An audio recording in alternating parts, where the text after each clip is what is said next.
Okay, and we're live. Good afternoon, everyone. Good afternoon to our Zoom participants and good afternoon to our FB Live viewers. It's going to be a fun-filled e-learning session this afternoon. Welcome to another e-learning session powered by Ariva Academy. So our topic today is how to be productive when you work from home. My name is Irish Malonda Samson. I'll be your host. And joining me is Mr. Howell Mabalot as my co-host and moderator for the question and answer portion. Hello, sir. Hello, good afternoon, Madam President Irish Malonda Samson. Okay. Sir, just would like to share to our participants. Well, Mhm. we came up with this free learning session because in Ariba, we understand and we believe that learning should never stop. Now that we're on ECQ and actually extended, so kami continues learning. So this is our share of corporate social responsibilities. This is our share of to the society and to our participants and clients as well. So giving back. So, ayan po. And also, I would like to take this opportunity to thank as well the people who help us come up with this e-learning session. To our Ariva family, thank you so much. To the partner speakers, guest speakers that we had, international and local subject matter experts, thank you for supporting Ariva Academy in our endeavor. Thank you for giving this opportunity to us. Maraming maraming salamat in behalf of Ariva Academy. Okay, moving on. Please allow me to greet and welcome our participants from out of the country who is joining us today. Thank you for joining us, our participants from New Delhi, India, Mumbai, India, Petaling Jaya, Malaysia, Lalitpur, Nepal, Central Riyadh, Saudi Arabia, Singapore City, Singapore. Thank you for joining us today. And in order for us to have a smooth flow for our e-learning session, here are the house rules.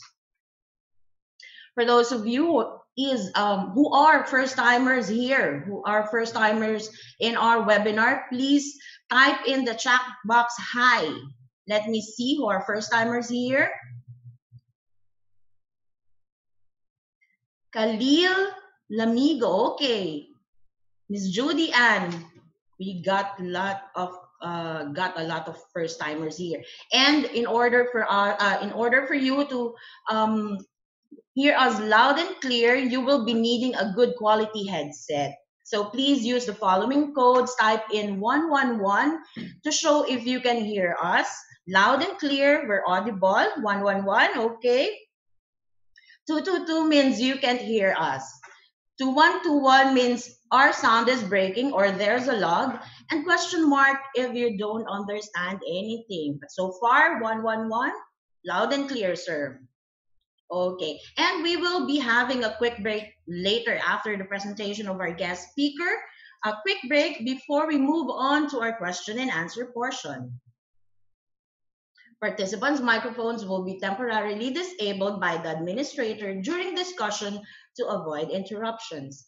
Questions will be entertained after each topic of the session. For questions and clarifications during the provided time after each topic, please click the raise hand button for the administrator to enable the microphone for live questions. Type in your questions at the Q&A box. Again, at the Q&A box, not in the chat box. One question at a time will be entertained. For comments and feedback, please send us your feedback, your suggestions, your ideas. Please scan this QR code. This will be directed to our feedback form. This will help us improve our future e-learning sessions. Thank you. And to introduce our speaker to discuss how to be productive when you work from home, Sir Howell Mabalot, do the honors in introducing our guest speaker today.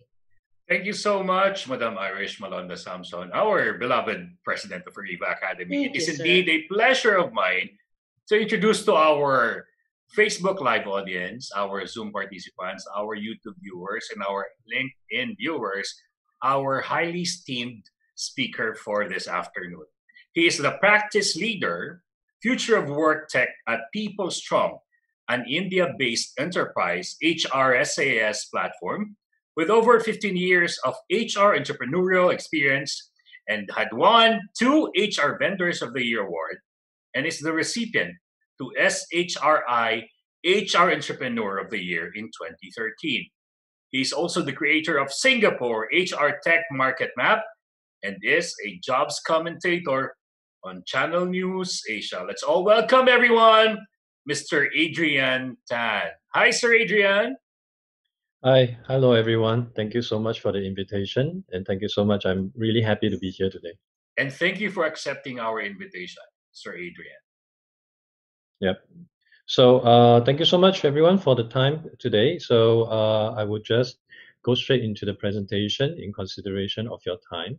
But prior to it, a shout out to all I think there's 225 of you out there. Appreciate the time that you have given to me as well as Ariva over your precious Friday afternoon. So I'll start sharing my presentation and we'll go straight into it. Just give me a second, please. No problem, sir.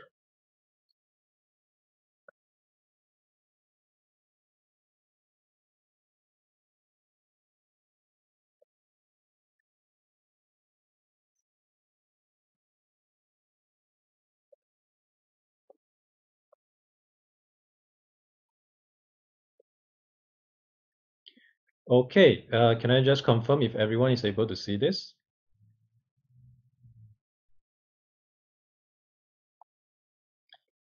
All good? All right, so I'll start off. So again, thank you so much for your time today. And what I want to share with you today is really about productivity when you're working remotely. And I'm very certain over this period of time, things has been very, very trying. Based on where I am right now in Singapore, we have been going through a lockdown period over the past 1 month or so. And for many of us, working remotely might be something very new. The thing about working remotely, of course, is the preparation behind it, and also trying to find a very conducive environment. I'll share more into this as we move along. So within my presentation today, I'll actually break it into two different portions. I'm quite certain some of you might be people managers. So from the employer standpoint, some of the key challenges that you want to take note of, and some of the things that you could try to counter those challenges, and also at the individual level, what are the things that you can take note of. So I'll just start off by running through a bit of background. So myself, I'm currently with a company called PeopleStrong, so an India-based enterprise HR SaaS company. We started in around 2008, and then we have expanded into Singapore and Thailand, essentially providing a full spectrum of HR tech solution. We are also looking into Philippines market right now, and we were quite deep into it until, of course, the whole COVID-19 thing happened. So started in HR about 16 years back in recruitment and then outplacement, career coaching, and now HR technology. So my experience in remote work really started in I think that's about 2012, 2013. So towards the tail end of my business in recruitment, I actually went into career coaching, and it was really a very a solopreneur kind of thing. So over that period of time, because I was doing it myself and I need to do a lot of bootstrapping, so I've learned how to do search engine optimization. I've learned how uh, to put together a website. And of course, I don't have an office back then, so a lot of work done remotely at home on my dining table. But of course, as I started going through this, I realized actually it's not that conducive. There must be certain way I could do to help me work better. So that is where I evaluated a lot of tools and technology to help me function better, which I'm going to share with you more, some of my top three as we move along in this presentation. So right now, as you probably would know or read by now, many countries are under this lockdown mode. Singapore is one of them.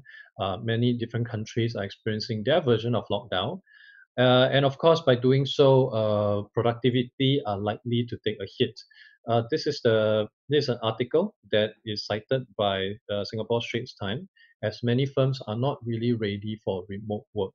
Remote work actually in Singapore has been encouraged for the longest time. However, encouragement is one thing. Many companies are just not very keen to consider working in a very different way compared to what they're accustomed to. So many just did not move into it in a deeper, meaningful way. So things got suspended, and right now many companies are caught off guarded, and they just have to make do with whatever they know and try to make things work. So for many companies, this is really a first. It's the first time that they have to go through something of such magnitude.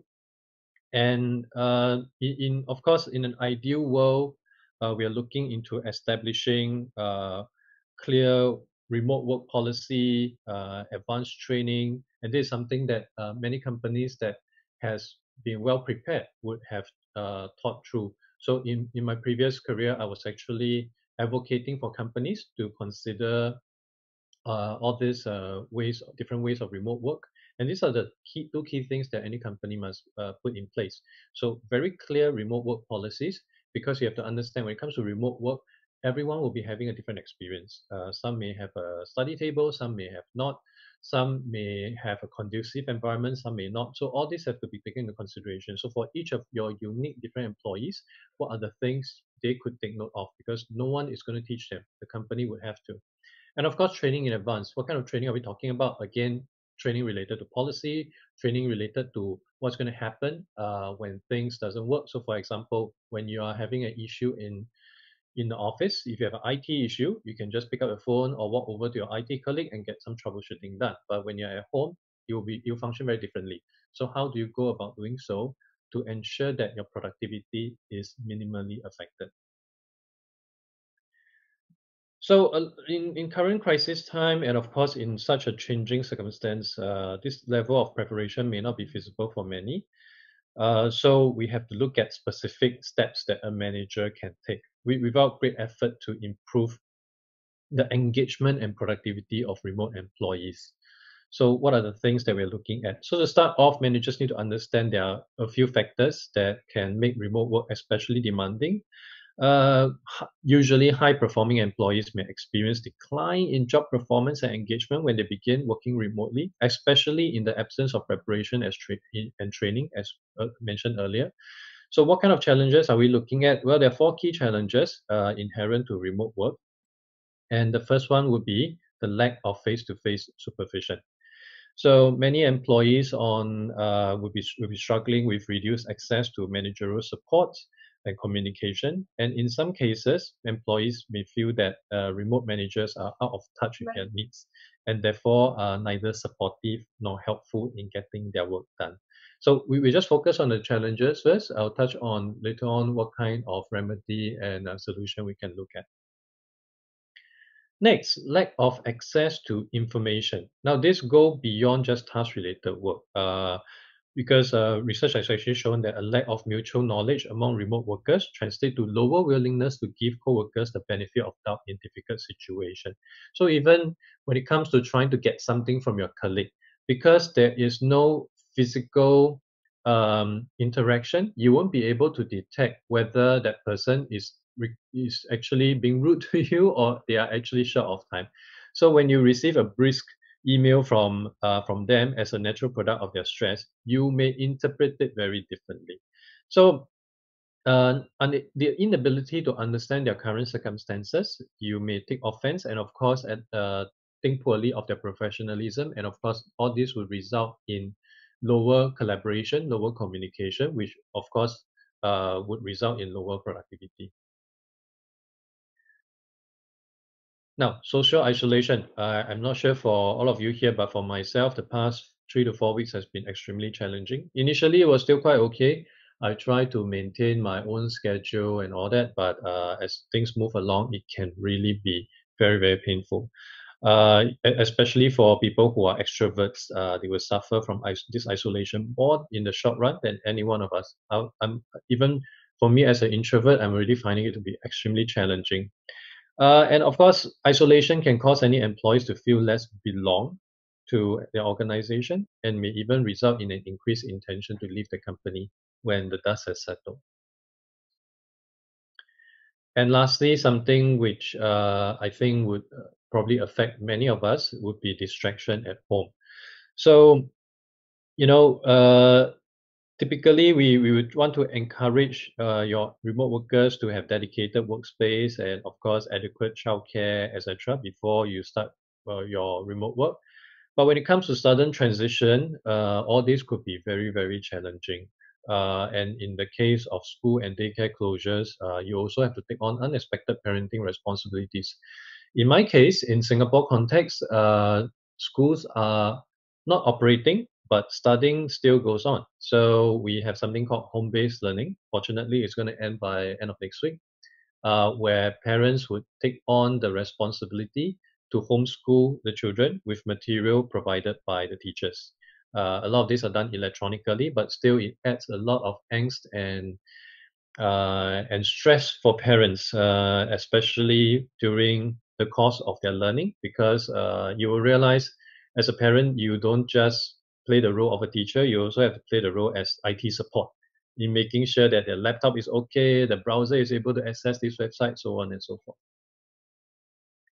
So I'm very certain many of you might be familiar with this. This basically was made famous in one of a real-time broadcast, a live broadcast, where the kid of this broadcaster, who happens to be working from home, snuck in during the call that his father has, and was just playing around, and then slowly another kid came into the video as well, and then the mother has to rush in and bring all of them out, and it became a huge news and really went viral on social. So let's look at how managers can then support all these remote employees. So over here, I'm going to touch on 6 actionable steps that managers can consider right now to make this whole experience much more conducive. So as much as remote work can be fraught with challenges, there are relatively quick and inexpensive things that managers can do to ease the transition. So let's start with the first one. The first thing is to establish a structured check-in. Now, many successful remote managers establish a daily call with their remote employees. This could take the form of a series of one-on-one calls. If employees work more independently from each other, or a team call if their work is highly collaborative, the important thing is the calls are regular, predictable, and they're a forum in which employees know that they can consult with you. And of course, during the call, if they have any concerns, any questions, they'll be heard. So that is one thing. And of course, this will also address the situation where over time, due to prolonged social isolation, they may feel a dip in the sense of belonging to the company. So ensuring the frequency in conversation, that is extremely important. Now, next, of course, you would want to provide different communication technology option. Now, when anyone has to work remotely, collaboration is still a must. Email alone is insufficient. Remote workers really benefit from having richer technology, such as what we're doing right now, video conferencing. Can you imagine if we were to go back to the period of 2003 when SARS happened? Back then, there's no Zoom. Internet bandwidth is not as good as it is. There was really no such option where we could still continue to have this engaging discussion. But in today's context, that is very much possible. In fact, over and beyond, because we have video conferencing to do one thing. We also have other technology, other tools to help in collaboration. We have individual messaging tools like Slack. We of course have Microsoft Teams, and I've also mentioned Zippy here. So, this quick disclaimer: Zippy is actually a tool that my company came up with. So to help remote workers collaborate better, beyond just what a typical consumer messaging system could do. So it's not just one-to-one or one-to-many kind of communication. Going beyond that, because when it comes to a work setting, it is not just communication. It is also about task setting, task management, performance setting, performance management. And over and above, there may be certain things you may not even want to get your staff to handle because they are too mundane. They don't really add value. For example, in time like this, your employee may have certain questions regarding some HR policy, maybe some medical policy because they are interested to go to a doctor to check something out. Um, you can imagine if you have a small HR team, they are going to be overwhelmed by all this daily bite-sized inquiry. So perhaps the possibility of having a chatbot to entertain all this inquiry so that your HR professional could continue to take on higher value work. And of course, end of the day, all this technology in place, you also have to make sure that they are well secured. So look at enterprise version of communication tools or technologies to ensure that it fits very well into whatever your IT department may be looking at. So just a quick shout out, because of what is going on right now, my company is actually making our tool free for use. Tool is called Zippy. It's actually a 4-in-1 platform combining chat, task, performance, and a chatbot. So for anyone that's keen, go to a website, you can take a look. So next thing, of course, we want to look into establishing rules of engagement. Now, remote work becomes more efficient and satisfying when managers set expectation for the frequency, means, and ideal timing of communication for their team. So for example, we use video conferencing for daily check-in meetings, but we use IM when something is urgent. And also, if you can, let your employees know the best way and time to reach you during workday. So for example, you may want to tell them, I tend to be more available late in the day for ad hoc phone or video conversation, but if there's any emergency early in the day, send me a text. And also, keep an eye on communication among team members to ensure that they're sharing information as needed.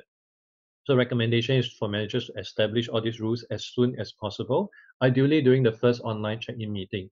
So something along the line of what was done earlier today. Today is actually my fifth webinar for the month, and I really like the way that Ariva has done that administration prep earlier before everything else to guide everyone on what to do. If you have question, this number. If you don't have question, that number. If you cannot hear, again.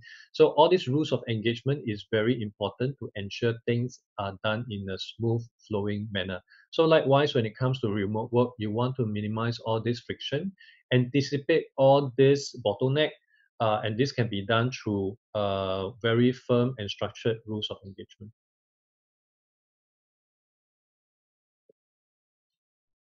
Now, you also want to provide opportunities for remote social interaction. So the easiest way to establish some form of this is leave some time at the beginning of team calls just for non-work item. You can ask things like, oh, we're going to spend the first few minutes just catching up. How was your weekend? Other things that you could do might be virtual pizza parties. So for example, my wife company, they just did lunch together remotely. So on a regular non-COVID-19 situation, they actually have regular catch-up lunch on Friday or every Friday, I can't remember.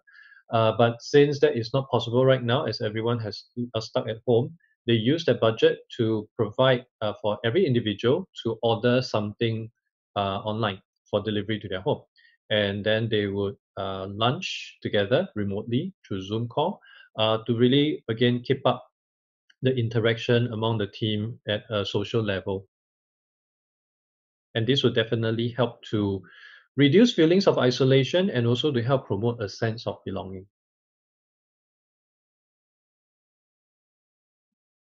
And finally, offer encouragement and emotional support, especially in the context of an abrupt shift to remote work. It is important for managers to acknowledge the stress, listen to employees' anxiety and concern, and empathize with their struggles.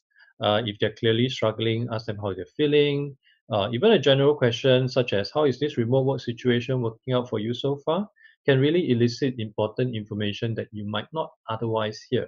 And once you ask the question, be sure to listen carefully to the response. Paraphrase it to them. Let them know that their stress, their concern will be the focus of this conversation. So this is really how you can take a two-pronged approach in both acknowledging the stress and anxiety that employees may be feeling, and also providing affirmation of their confidence in the team to let them know that you've got this. We can look at ways to tackle this together, and so that your employees are more likely to take up the challenge with a sense of purpose and focus. So those are the portions that I have touched on related to what the management could do and what the companies could do in trying to address certain aspects of remote work, given that it came quite sudden for many of us. The next thing that I'd like to touch on, and this is something that is much closer to me, would be individual productivity, because many times I also realize the easiest thing for you to control is yourself. And once you set all these things in place, everything else will be much, much easier. So I would move ahead and share with you what I have identified over this period of time. And I think importantly is, of course, looking at how it may make sense for you. Now, whatever that I'm going to share here in the rest of the slide may not work for you 100%, because I'm only experimenting this in my personal context, and my context will be very different from every one of you. Having said that, I hope you would not just discard it entirely. It might work for you in some variation, or maybe you have to make some adjustments, some modification.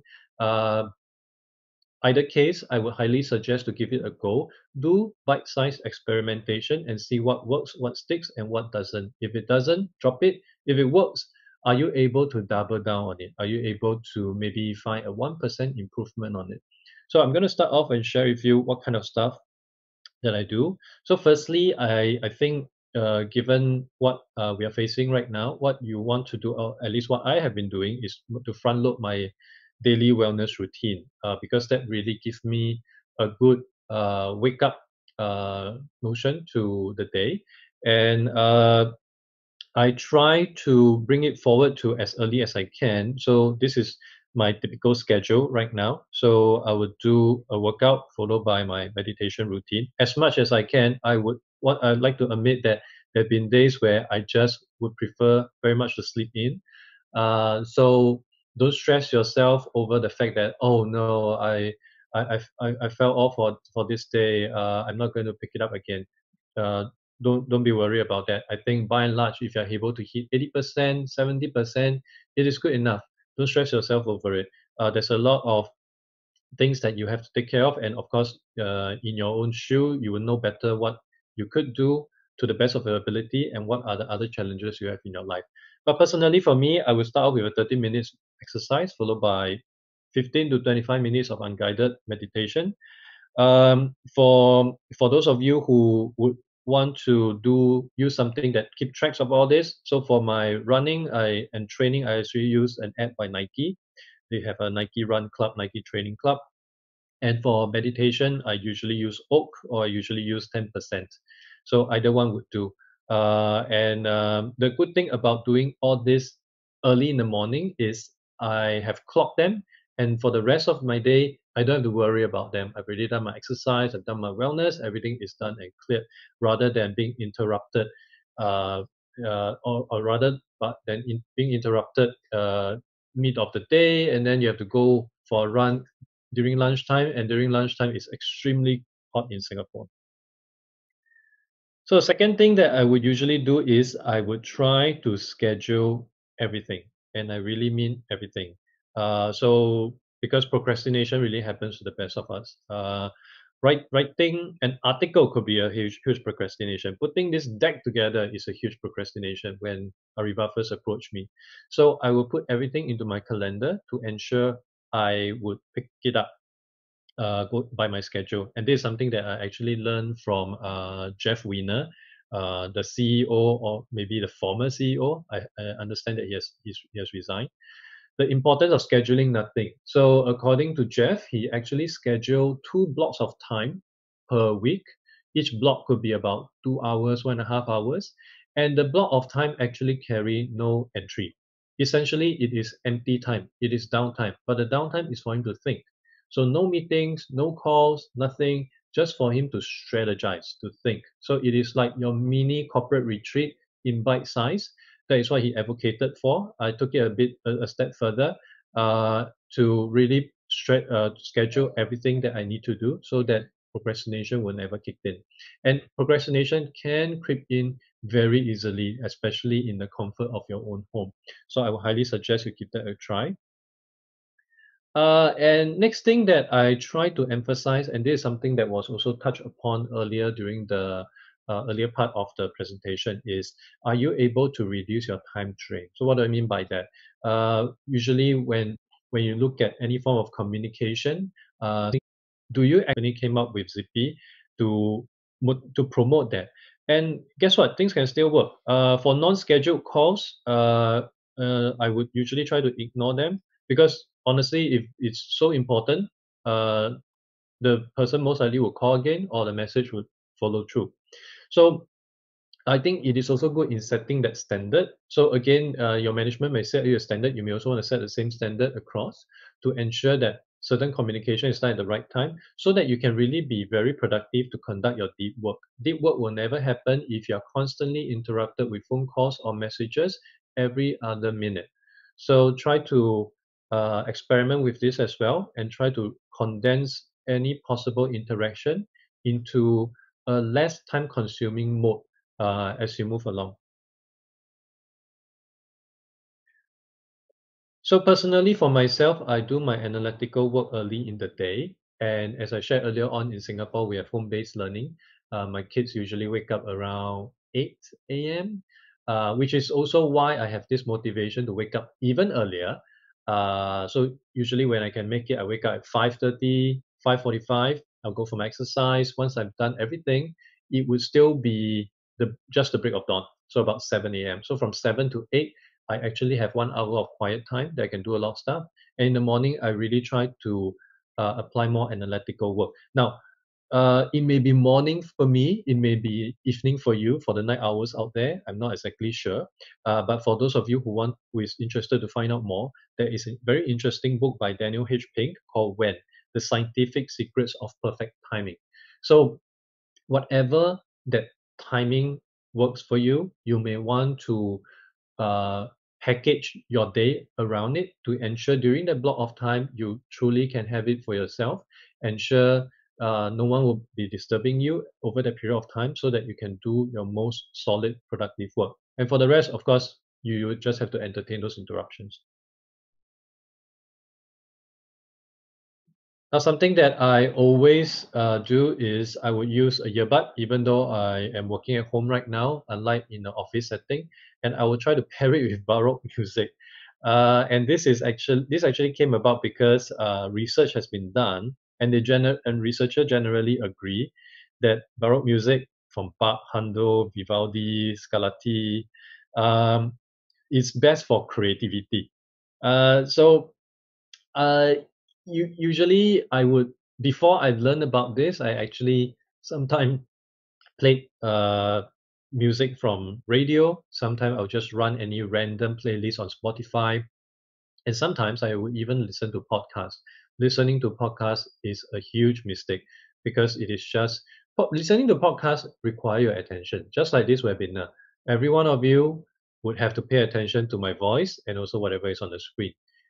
Imagine doing that and working at the same time. It just doesn't work. You'll just be very shallow in every aspect. So I have make it a point to just listen to Baroque music because Baroque music usually are only instruments, nothing else. So it is very good background music for me to keep my brain moving and pay more attention. And that I believe it may be a placebo effect, but I feel it had helped me to become more productive.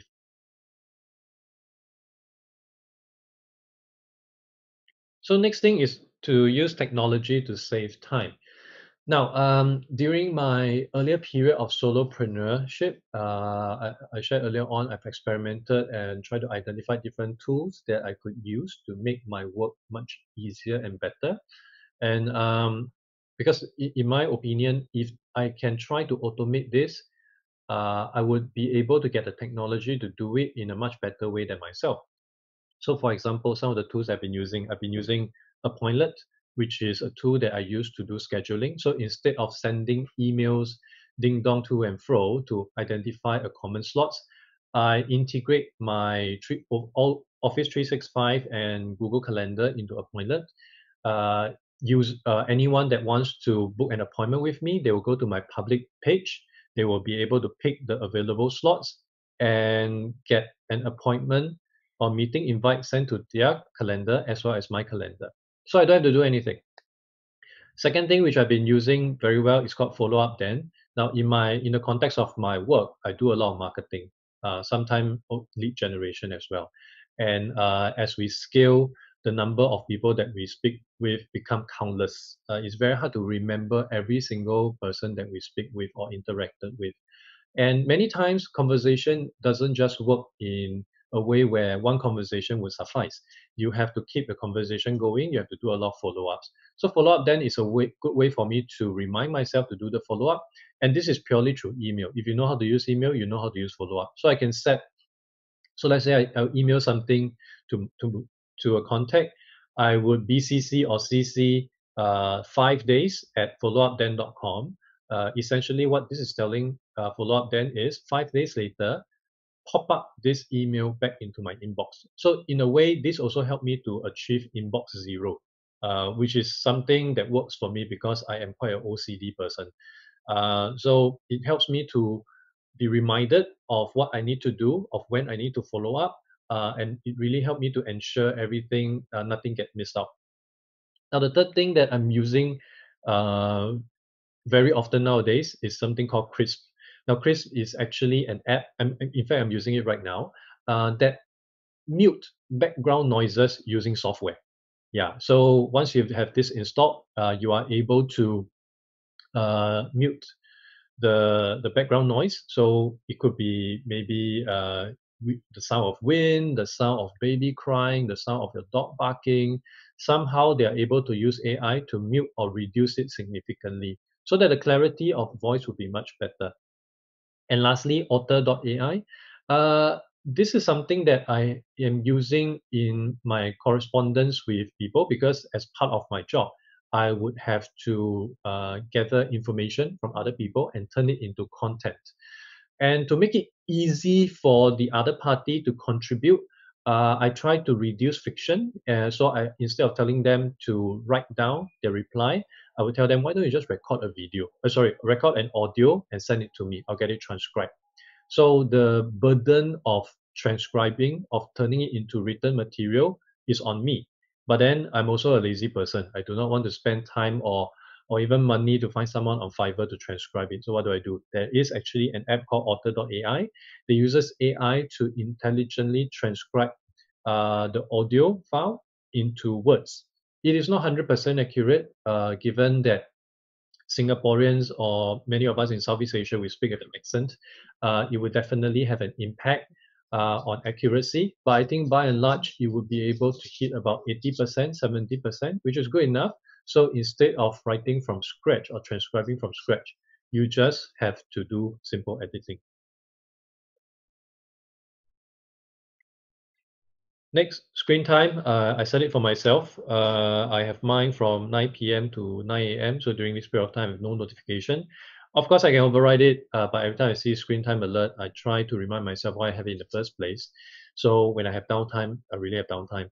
And also, there may be certain period where you do not want to have interruptions. Maybe morning is a period of time where you want to have no interruptions. You may want to apply screen time. And that also lead me to the other thing, which is, of course, notification. I'll touch on that a bit later on. When I initially shared this, many people actually disagree with me here. Again, to each their own, but I do feel that reading the news, especially today, is really going down a rabbit hole because there's just so many things out there, and you just go from one channel to another. When I was still reading news, a lot of news, you go from Today Online to Straits Times, Business Times, Channel News Asia, South China Morning Post, Washington Post, New Yorker, so on and so forth. And before you know it, 30 minutes of your time is gone. It's similar to going to Reddit, similar to going down the YouTube rabbit hole.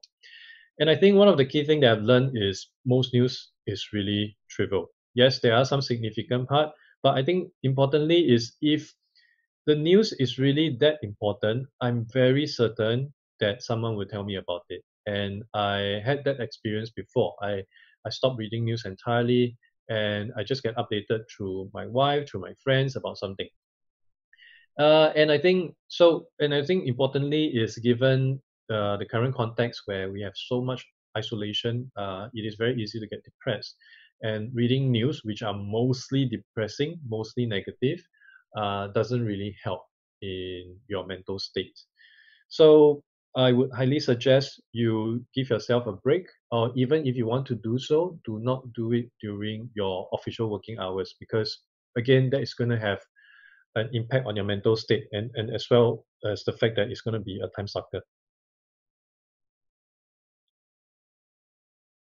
So further to what I mentioned about screen time, something that I've done many years ago was to remove notification, especially from very noisy application. I do have WhatsApp is on, but for certain noisy group, I'll mute it for entire year. I don't have many social apps on my phone. I don't have LinkedIn on my phone anymore. I don't have Twitter. I do have Facebook. I do have Instagram. But again, all notification is being disabled. So I don't have the batch count. I won't get alerted. So again, it prompts me to check in only at the time I think I want to check in, not when the phone tells me to. And I realized by doing so, it really helped me to shave 20, 30 minutes of uh, or, or rather I get to gain 20, 30 minutes of my time every day. Because all these are really trying to distract you from what you're trying to do. And so trying to remove all this notification may really help. The initial process of doing it, depending on the model of your phone, might be very cumbersome, might be very painful, but I can assure you after you've gone through the one-time pain, the peace and serenity that comes with it is really worth the effort. Something very minor, which I would just want to point out, which is to use a mouse. I know it seems quite trivial and even silly to some, but when I'm still working in an office, our office was in WeWork. I noticed a lot of people actually use their touchpad, and I'm not sure if you realize, but if you look at e-gamers, none of them uses a touchpad to participate in any games. None of them uses a touchpad to win World of Warcraft or StarCraft 2. Why? Because the mouse is faster. So it may not seem a significant difference, but I feel that every interaction, every clicks, every swipe, you will be able to gain half 1 second. And if you add them all up, all this time matters. So with all this in place, I'm very certain you're able to make it a more productive day, even when you're working remotely. And of course, in doing so, it also lead us to become very outcome driven. So you're gonna probably save a fraction of time by implementing some of this, all of this, or a handful of this, and that will also result in a fair bit of downtime. And downtime can even come naturally by the sheer fact that you're no longer doing any commuting, or you're having shorter lunches because there's just no interaction during your lunchtime right now. So some of the things I'm also doing in order to maximize my downtime, so that it could lead to a possibly more productive outcome for me at work, is to first and foremost to learn new skills. So many personally right now I spend an hour each working day, up to an hour on a different topic after my lunch. So it ranges from video post production from YouTube to starting a podcast, which I'm still learning how to do so, and also picking up the latest digital marketing from HubSpot Academy. Sometimes I even factor in uh, things that may not apply to work. Like most recently, I finished an online course on personal finance management, and also a lot of different things that I'm hoping to pick up, like music, sketching, drawing. So whatever that may appeal to you, I think those would be a good breather for those of us that are working, to really stop your work entirely, focus on something else, so that you can come back to your work after that much more refreshed, and in fact maybe with a different perspective.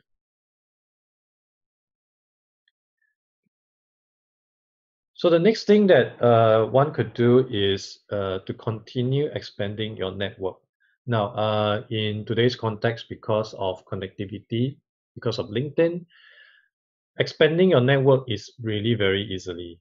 Personally, for me, I make use of LinkedIn to to expand my network, help me narrow down to a specific target audience. I will of course do some background work based on their profile, so that my connection invite could be very personalized.